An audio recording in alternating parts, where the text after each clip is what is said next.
ജമ്മു കാശ്മീരിലെ കുപ്വാരയിൽ ഭീകരർക്കായുള്ള സുരക്ഷാ സേനയുടെ തിരച്ചിൽ പുരോഗമിക്കുകയാണ്. കെറാൻ സെക്ടറിൽ നുഴഞ്ഞുകയറിയ 3 ഭീകരരെ സൈന്യം വധിച്ചു. കൂടുതൽ ഭീകരർ മേഖലയിലുണ്ട് എന്നാണ് സൈനിക വൃത്തങ്ങൾ വ്യക്തമാക്കുന്നത്.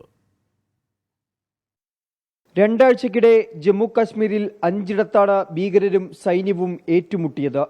ഇന്നലെ ഉച്ചയോടെയാണ് കുപ്വാരയിലെ നിയന്ത്രണ രേഖയോട് ചേർന്ന മേഖലയിൽ നുഴഞ്ഞുകയറ്റ ശ്രമം സൈന്യം പരാജയപ്പെടുത്തിയത്. സൈന്യം വധിച്ച 3 ഭീകരരുടെയും മൃതദേഹങ്ങൾ കണ്ടെടുത്തു.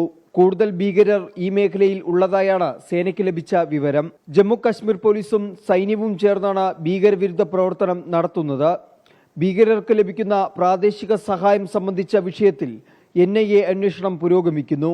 നിരവധി പ്രദേശവാസികളെ ഇതിനോടകം തന്നെ അന്വേഷണ ഏജൻസി ചോദ്യം ചെയ്തു. നിയന്ത്രണ രേഖയോട് ചേർന്ന മറ്റു മേഖലകളിലും സൈനിക വിന്യാസം വർദ്ധിപ്പിച്ചിട്ടുണ്ട്.